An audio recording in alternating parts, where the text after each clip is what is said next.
Hello everyone, my name is Jamin. Thanks so much for visiting my channel. In this video, I have a Dell Inspiron 16 Plus, the 7640 model. I'm going to show you how to get inside, access your Wi-Fi Bluetooth card.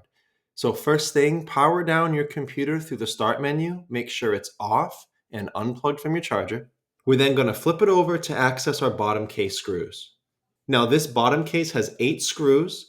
2 of the screws near the green arrows, those screws stay in the case. The other ones will fully come out, but those screws stay in. They will lift the case up a little bit, making it easier for us to take that case off. Once you get those screws out, you're going to take your small flat plastic pry tool and insert it here in the rear next to the hinge assemblies. You're going to pop this side of the bottom case up first and then work your way down both sides and then do this edge last. Make sure not to put your pry tool too far in. You could damage some internal components. Just keep it on the edge, go nice and slow but firm, and you'll be able to take that bottom case off. Once you do, this is what you're looking at for the inside of your computer. Now, as a computer repair side note, whenever I'm working on a computer in my shop, it's sitting on an anti-static mat.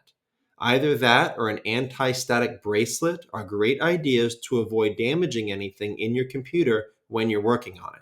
If you would like help with tools or supplies for your computer project, as well as any replacement or upgrade parts for this specific model computer, I will have a link above, also below in the description, and that will be a list of all those tools, supplies, and replacement parts for this model computer.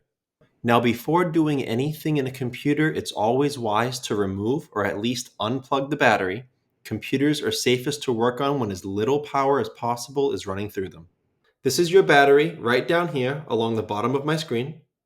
It's held in by 6 screws shown by the red arrows, and it plugs into the motherboard right here near the green arrow. To unplug the battery from the motherboard, it's usually best not to pull on wires or cables in a computer. You could damage them or you could pull them right out of the plug.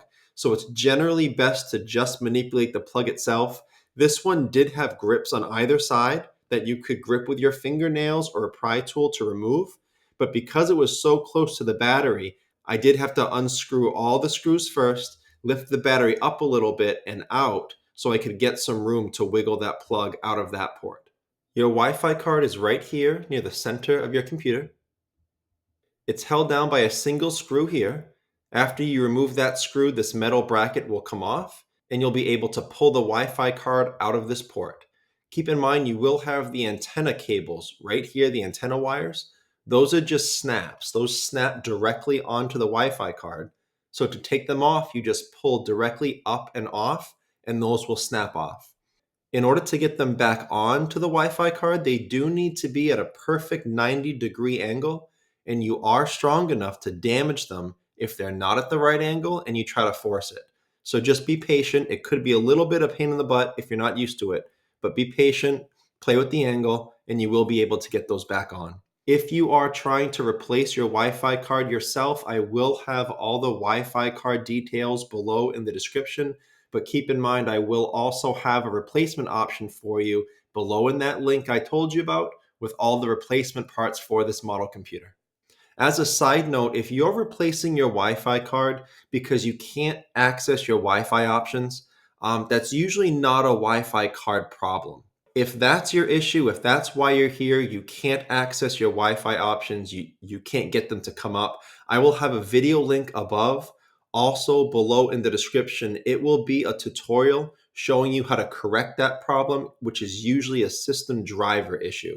So try those steps first, rule that out before coming in here and trying to replace your Wi-Fi card because you may not need to. And while you're inside your computer, consider upgrading your storage. It could get you some more performance. It could get you some more space. If you want information on that, check out the video that pops up when this one's done. Thanks so much for watching, guys. I look forward to seeing you on my next video.